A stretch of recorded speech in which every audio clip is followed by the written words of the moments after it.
के दिन सवर जाएंगे तुम मिलो तो सही, रास्ते में खड़े दो अधूरे स्वप्न, एक घर जाएंगे तुम मिलो तो सही। सभी साथियों को मेरा प्यार भरा नमस्कार। जय हिंद, जय भारत, जय राजस्थान। कैसे हो आप सभी? मैं उम्मीद करूंगा आप सभी स्वस्थ होंगे, मस्त होंगे। हम देखो राजस्थान का भूगोल पढ़ रहे थे गुरुजी, राजस्थान के भूगोल में पढ़ रहे थे राजस्थान का भौतिक प्रदेश। गुरुजी तो लंबो करा दियो आज भाग 7 इतो बड़ो ते आज की क्लास में पूरा करा दिया, टेंशन के लो। देखो मेरा भाई, कल मैंने जल्दबाजी के अंदर चित्तौड़ के 3 साके लिखवाए थे, जिसमें से जल्दबाजी में पहला साका मैंने 1301 बोल दिया कि कौन। देखो कई तो वही शायद थे भी कितनी बनो है कौन ठाकुर जी, कई किस्सा हुआ है मेरा भाई। आपका एक प्रश्न सिलेक्शन नहीं रोकेगा, ये मेरे से लिखवा लो, एक प्रश्न सिलेक्शन नहीं रोकेगा। कह दिन थे एक नंबर बनाओ, बनाने कितने बना लो। मेरे से गलती से जल्दबाजी में 1301 बोले भी बता। देखो भूगोल चल रहे हैं, बताने को तो कोई मैटर होगा नहीं, मस्त तो चलो भी बता दे, कोई काम आ जाएगा। कमेंट करो ला गुरुजी 1303 मोड़ो थे, एक में क्या लिखायो और तो कि गुणा कर दियोगे भाई मेरा। जल्दबाजी में बता दियो तो आज से ही करा दूंगा। तो थोड़ा एक कहने का लहजा भी होता है, तरीका भी होता है। ला गुरुजी थे तो अच्छा रहे। अच्छा ओ हो राजस्थान को पहलो साको, राज्य का प्रथम साका जो कब हुआ? 1301। कहाँ पर हुआ था गुरुजी? रणथंभौर दुर्ग में। रानी थी रंग देवी, रह से रणथंभौर, रह से रंग देवी, और राजा था अमीरदेव। अलाउद्दीन खिलजी ने आक्रमण किया था। 1303 में चित्तौड़ का पहला साका हुआ था। चित्तौड़ का जो प्रथम साका था वो 1303। गुरुजी चित्तौड़ का दूसरा कब हुआ था? 1334 में, और चित्तौड़ का दूसरा 1534 में और तीसरा 1567-68 के अंदर। ये याद रखना, ठीक है? कल ये वाला कर लेना, यहाँ गलती से एक लिखा गया था तो लोड ना लेकर रहे हो जाए, इतनी बड़ी बात। बाकी पढ़ने वाला बच्चा कभी ऐसे काम नहीं करता। ये कर रहा है किसे है जिसका कमियां कटना अगला में आप में कौन देखा उइयां करे। अरे अच्छे रे बड़ा आदमी, चलो की गल नहीं। मैं कल था ना चैलेंज पर्सन में आ पाए का, और एक पर्सन दिया था ना ईगल की पहाड़ी पर कौन सा किला बना है। वेरी गुड, कई साथियों ने उत्तर दिया जयगढ़ का किला, बहुत अच्छी बात है। तो ये लिख लिया कल वो ईगल आ रहा जयगढ़ का किला, ठीक है? हाँ गुरुजी ठीक है। तो राजस्थान के भौतिक प्रदेश को मेरे भाई कितने भागों में बांटा था? 4 भागों में। देखो मैं फिर एक बार वो 4 भाग आपके सामने प्रस्तुत करने जा रहा हूं, और इसको ध्यान से अच्छे तरह से पूरे दिमाग से सुनना है, क्योंकि यहां से प्रश्न अगर अटका वो प्रश्न गलत नहीं होना चाहिए, चाहे किसी भी हद से गुजरना पड़े। ठीक है गुरुजी, कौन ही होंगे? तो देखो ये अरावली थी, बिल्कुल अरावली थी। इस प्रकार से यहां एक भाग फैला है रे मेरे भाई। इस वाले भाग का नाम है पूर्वी मैदान। क्या नाम है? पूर्वी मैदान। ये पढ़ा दिया अरावली, पश्चिमी रेतीला मैदान भी पढ़ा दिया मैंने आपको, पूर्वी मैदान। और इधर जो है ये हाड़ौती का पठार, या इसे दक्षिणी पूर्वी पठारी प्रदेश कहते हो। पहला था ना पढ़ाऊंगा मैं पूर्वी मैदान। मेरे भाई ये वाला जो भाग है वो नदियों से मिलकर बना है। किससे मिलकर बना है? नदियों से। क्या गुरुजी? किसी नदी? गंगा और यमुना। गंगा प्लस यमुना नदियों के दुआब में आता है। गुरुजी 2 नाम आते हैं हमारे सामने। एक नाम आता है दोआब, बिल्कुल मेरे भाई बताएंगे, और एक नाम आता है त्रिवेणी संगम, बताएंगे। दोआब होता है एक नदी ये बह रही है, एक नदी ये बह रही है। इस 2 नदियों के मध्य का क्षेत्र क्या कहलाता है? दोआब। एक नदी ये भाई, एक वो आई, एक ये रही, जिस क्षेत्र पे तीनों नदियां मिले वो कहलाता है त्रिवेणी संगम। सर्वाधिक त्रिवेणी संगम बनाने वाली जो नदी है उसका नाम है बनास नदी।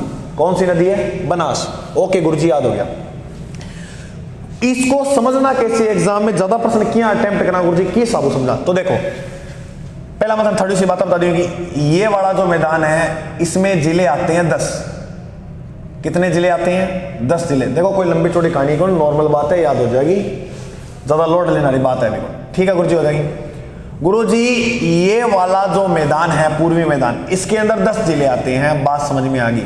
गंगा यमुना दोआब क्षेत्र के अंदर बनता है। अब देखो जिस क्षेत्र में नदियां जहां होंगी वहां कृषि कैसी होगी? गुरुजी कृषि बहुत अच्छी होगी। जिस क्षेत्र में कृषि होगी वहां पर मिट्टी कैसी होगी? अब मिट्टी अच्छी होगी इसीलिए कृषि अच्छी होगी। तो यहां पर जो मिट्टी पाई जाती है वो जलोढ़। जलोढ़ दुनिया की सबसे उपजाऊ मिट्टी है। दुनिया की सबसे उपजाऊ मिट्टी कौन सी है? जलोढ़ मिट्टी। शुद्ध मिट्टी का पीएच मान 7 होता है, जिस जलोढ़ मिट्टी का जो पीएच मान है वो कितना है? 7। कृषि अच्छी है। अब कृषि अच्छी होगी वहां पर परिवहन क्या होगा? गुरुजी परिवहन भी अधिक होगा। परिवहन अधिक होगी तो बताओ उद्योग कैसे होंगे? गुरुजी उद्योग भी बहुत अधिक होंगे। तो अगर पूछे कौन सा भौतिक प्रदेश है जहां कृषि अधिक है, परिवहन उद्योग है, औद्योगिक क्षेत्र के लिए प्रसिद्ध है, तो वो पूर्वी मैदान। औद्योगिक क्षेत्र में 2 चीजें याद रखना। अगर पूछे बृहद औद्योगिक इकाइयां जो है बृहद, वो कहां लगी है? बृहद का नाम पूछे तो मेरे भाई अलवर करना है। क्या करना है? अलवर। और सीधा पूछे कि औद्योगिक इकाइयां, औद्योगिक इकाइयां, औद्योगिक इकाइयों का जब प्रश्न है तब आप क्या करोगे? जयपुर। और बृहद का पूछे तब अलवर। क्यों गुरुजी? अलवर में एक स्थान पड़ा भिवाड़ी, जिसे कहते हैं राजस्थान का नवीन मैनचेस्टर, पहला मैनचेस्टर भीलवाड़ा ने कहता नहीं, तो याद रखना। उद्योग ज्यादा होंगे, कृषि अच्छी होगी, परिवहन अच्छी होगी। कृषि अच्छी होने का इसे कहते हैं पूर्वी मैदान को खाद्यान्न का कटोरा। खाद्यान्न का कटोरा। गुरुजी कृषि में क्या क्या अच्छा होगा? देखो मेरे भाई सभी अच्छा होगा। सबसे मुख्य फसल हमारी गेहूं है। तो किस भौतिक प्रदेश में गेहूं का उत्पादन सर्वाधिक होता है? पूर्वी मैदान। समझ में आगे के 10 जिलाओं फैले हुए हैं, नदियों से मिलकर बना है, गंगा यमुना दोआब के अंदर आता है। कृषि अधिक होती है तो कृषि अधिक होगी, परिवहन भी अधिक होगा, उद्योग भी अधिक होंगे।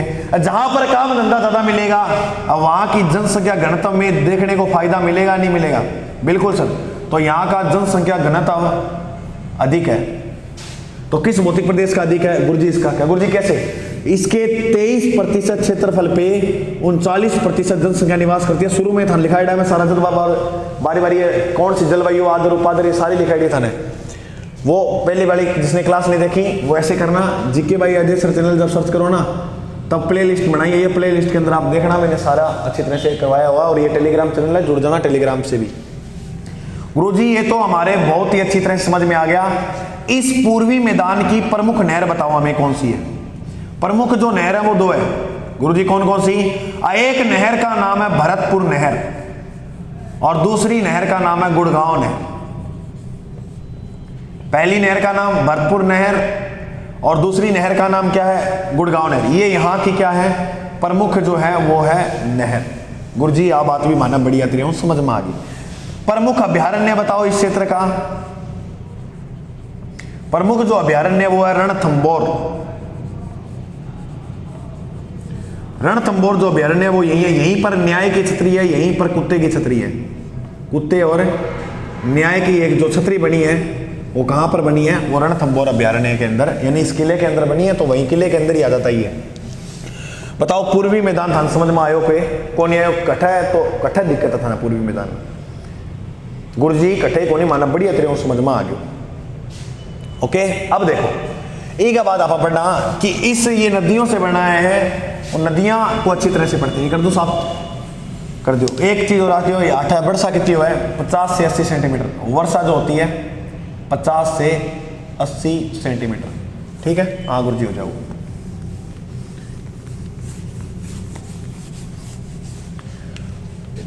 अब मैं थाने मानचित्र में बता दूं पूर्वी मैदान नदियों से कैसे बनाए।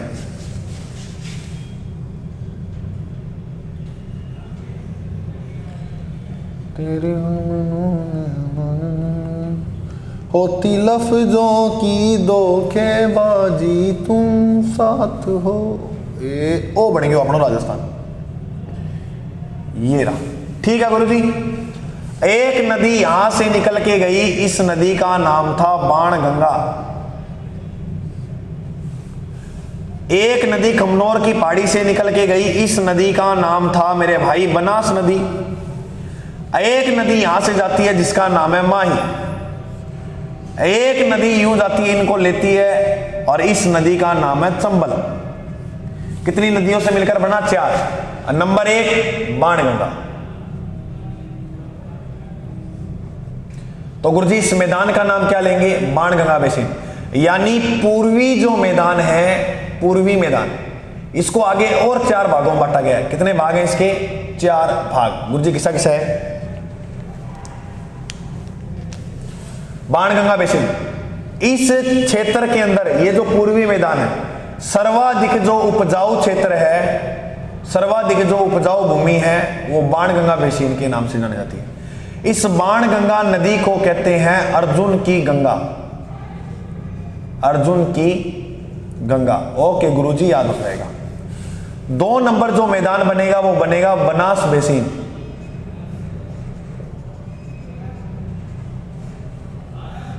बनास नदी को कहते हैं वन की आशा। एक नाम आएगा पीडमांड का पठार।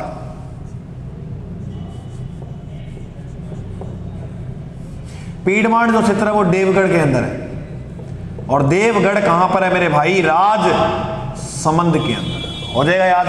बिल्कुल गुरुजी, हो जाएगा।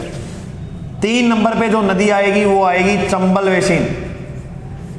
कौन सी नदी मेरे भाई? चंबल बेसिन। चंबल जो बेसिन है इसे राजस्थान की कामधेनु नदी कहते हैं, चरमनवती कहते हैं। राजस्थान की एकमात्र नदी जिसको विश्व धरोहर सूची में शामिल किया गया, वाटर सफारी नदी, कड़ा ही नाम मिलेगा।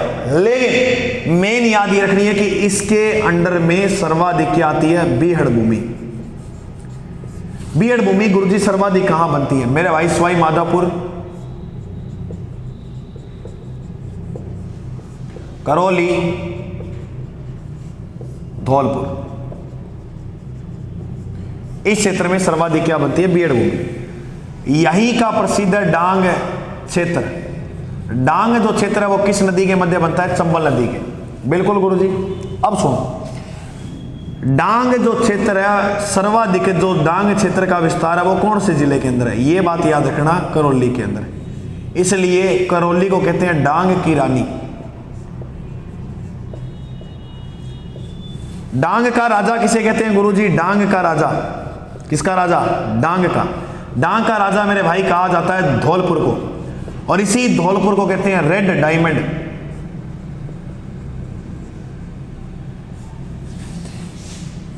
डांग नृत्य कहां किया जाता है? डांग नृत्य प्रसिद्ध है नाथ द्वारा का, और नाथ द्वारा का पड़ा है राजसमंद। नाथ द्वारा का जो प्राचीन नाम था वो था सिहाड़। क्या नाम था? सिहाड़। डांग नृत्य, डांग होली, डांग बोला लठन है, यानी इसे आप लठ मार होली भी कह सकते हो। लठ पड़ेंगे करौली में तो महावीर जी का मंदिर है करौली के अंदर, वहां की कौन सी होली प्रसिद्ध है? लठ मार होली। ये बातें जो है वो याद रखनी है पूर्वी मैदान के अंदर। बिल्कुल गुरुजी, हमें अच्छी तरह से ये बातें हैं वो अच्छी तरह से याद हो जाएगी। ठीक है, हो जाएगी। तो ई के बाद अपन लास्ट पार्ट पढ़ना हाड़ौती का पठार। अरे मेरे भाई बिल्कुल आसान जीके है, वास्तव में मैं आपको दावा दिला रहा हूं। थे पढ़ लो एक बार ढंगू जी करके, मन लगा के पढ़ लो। या बस बनाई रखो, तो मन भी ना करो तो ही बैठे रहो, कल आओगे, नींद आओगी, ये आएगा, वो होगा, सब कुछ होगा। जी करके एक बार टिक के पढ़ लो, टिकाओगी सी। बी का बाद आप यहाँ एक के है, नहीं तो फिर थे बी बनोगा। एक अपने की है कवि हो, उसको कविताएं करने की आदत थी। कगुर जी कविता मतलब यहाँ कविता करता हूँ, जी गाँव में कविता था, कवि था, जी हाँ कविता करता था। अब कहे कवि को ब्याह हो, और जी ही ब्याह हो, अपनी पत्नी के आगे कविता करनी शुरू कर दी। कहा आज से तू ही मेरी आरती है, तू ही मेरी आरजू है, तू ही मेरी रूबी है, तू ही मेरी फलानी है, तू ही मेरी पूजा है। तो पत्नी ने सोचा, बाइडो आपकी सारी सहेलियां का नाम बतावा, तो आप ही आपका सहेला का नाम बतावा, आप क्यों छुपावा, अपनों कोई बात ही क्यों छुपावे।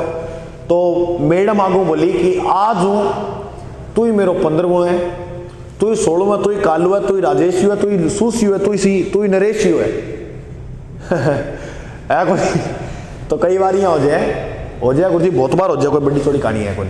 तो देखो और जो यहाँ हो तो आपा पंडित श्याम हाड़ौती का पठार, ये राजस्थान के सुंदर सा राजस्थान, अधन्या धरा बलिदान की। आओ सुनाऊं तुम्हें इस कहानी राजस्थान की। ये वो राजस्थान जिसपे हम जैसे अनेक योद्धाओं ने भाग लिया। बिल्कुल गुरुजी हम योद्धा हैं, बिल्कुल आप योद्धा हो। इसी योद्धा का फायदा उठाना है, इस योद्धता को व्यर्थ में नहीं जाने देना है। हाड़ौती प्रदेश पड़ेंगे।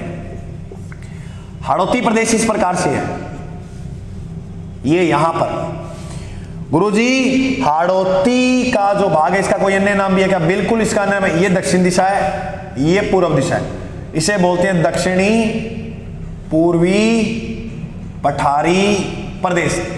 इसको समझना मेरे भाई, इधर पठार फैला हुआ है जिसका नाम है मालवा का पठार, ये इस प्रकार से बताया जाता है कि इसके अंदर ये मालवा का ही भाग है, मालवा का जो पठार है ना उसी का क्या है ये भाग है। इसीलिए एक प्रश्न आता है कि मालवा का प्रवेश द्वार किसे कहा जाता है? मालवा का प्रवेश द्वार वो कहा जाता है चित्तौड़गढ़ को। किसे कहते हैं मेरे भाई? चित्तौड़गढ़ को। अब पूछा है कि मालवा के अंदर जिला किसा किसा हुआ राजस्थान का? मालवा क्षेत्र के अंदर। तो एक बार ये प्रश्न आया था जिसमें ऑप्शन में था झालावाड़ और प्रतापगढ़। मालव कह दो या मालवा कह दो, इसमें ये झालावाड़ और प्रतापगढ़ के अंदर आते हैं। मालवी भाषा कहां बोली जाती है? मालवी। तो मालवी भी इसी क्षेत्र में, हाड़ौती क्षेत्र में। यहां की जो भाषा है उसका नाम भी क्या है? मालवी। मालवी मालवी नाम की जितनी भी चीजें जहां पे अटक करती है। मेवल अलग है, मेवल डूंगरपुर बांसवाड़ा, और मालवी या मालव, मालवा ना लिखो तो मालव क्षेत्र लिख लो। मालव क्षेत्र जो है झालावाड़ और प्रतापगढ़। मालवी की दो उपबोलियां रागड़ी व निमाड़ी, रागड़ी व निमाड़ी, ये इसकी क्या है? उप बोलियां। गुरुजी ये बातें क्यों लिखा रहे हो? मेरे भाई जैसे कह रहा हूं वैसे कर ले। जिस दिन पेपर हुआ ना, दावा कर रहा हूं टेलीग्राम से जुड़ जाना, पेपर हुआ ना ऐसे घोड़ा मार मार के प्रश्न फेंकूंगा। ये देखो ये आया क्लास से, ये देखो ये आया। डिजिटल बोर्ड नहीं है मेरे भाई, कोई बात नहीं है। संघर्ष इसी के ऊपर दिखाऊंगा और इसी से प्रश्न एग्जाम के अंदर भी लाके दिखाऊंगा। ये आपसे नहीं, खुद से दावा किया है, आपसे नहीं खुद से, कि इतने प्रश्न लाने हैं कि वास्तव में आपको गुरुजी आपकी मेहनत व्यर्थ नहीं गई। तो बस मेरे साथ मिलकर मेहनत करते रहिए, सफलता जल्दी आपके कदमों में होगी। बिल्कुल भूगोल सब्जेक्ट में दिक्कत नहीं आएगी, जैसे जैसे समय मिलता है और अन्य क्लासें भी आपको प्रोवाइड करवा रहे हैं। ठीक है गुरुजी, देखो दक्षिणी पूर्वी पठारी प्रदेश के अंदर बात करें कितने जिले आते हैं तो 7 जिले के अंदर। कितने जिले? 7। गुरुजी यहाँ वर्षा कितनी होती है मेरे भाई? वर्षा होती है 80 से 120 सेंटीमीटर। यहां पर इतनी क्या देखने को मिलती है? वर्षा। ठीक है। यहां पर जो सर्वाधिक सिंचाई होती है वो कुओं से होती है, सॉरी सर्वाधिक सिंचाई कुओं से कहां होती है गुरुजी? ये है पूर्वी मैदान। ये बात लिख लेना, पूर्वी मैदान में सर्वाधिक जो सिंचाई होती है वो कुओं से होती है। तो किस क्षेत्र में सर्वाधिक सिंचाई कुओं से होती है? इसमें पूछ है सर्वाधिक कृषि, सर्वाधिक परिवहन, सर्वाधिक औद्योगिक क्षेत्र वो कौन सा है? तो आप एक ही करके आओगे, अभी करवा दिया मैंने ये वाला। ओके ठीक है गुरुजी। हाड़ौती का जो भाग है इसको 2 भागों में बांटा गया है, 1 2। एक का नाम है विंध्य कंगार भूमि,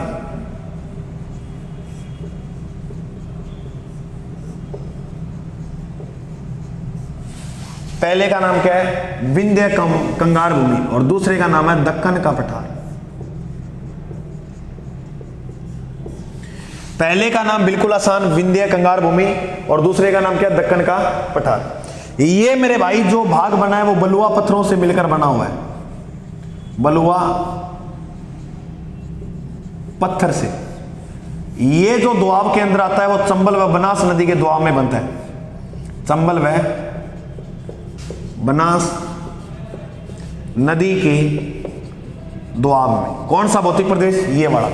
हाड़ौती के अंदर पूछ लिया किसी पहाड़ियां प्रसिद्ध है तो मुकुंदरा, इस क्षेत्र की कौन सी पहाड़ी है? मुकुंदरा की पहाड़ी।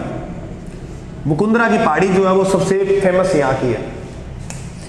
ये वाला जो भाग है दक्कन का पठार, यहां पर जो है वो कृषि की जाती है, कृषि की जाती है, यानी कृषि ठीक होती है। हाड़ौती के अंदर पूछना है कृषि सारों बढ़िया किन्नो है तो दक्कन का पठार के अंदर बताया जाता है कि ये जो भाग है ये विंध्याचल पर्वतमाला का पश्चिमी भाग है। विंध्याचल पर्वतमाला का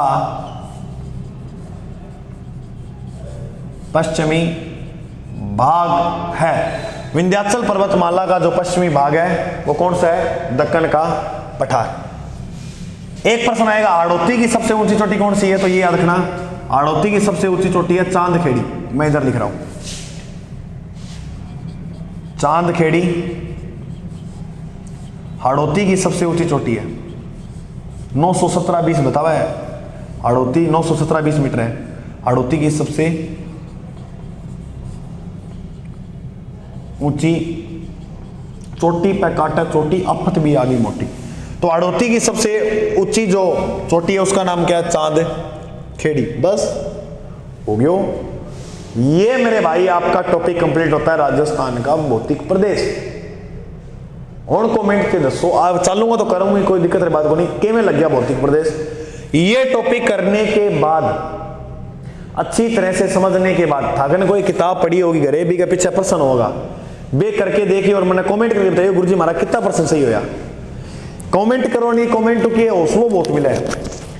कमेंट वो करवा सकता है जो दुनिया की कोई ताकत नहीं करवा सकती। सबसे बड़ी हौसला बहुत बड़ा चीज होता है इंसान के पास। हौसला हो नहीं तो मैं की कर सकूं, बात समझ में आई।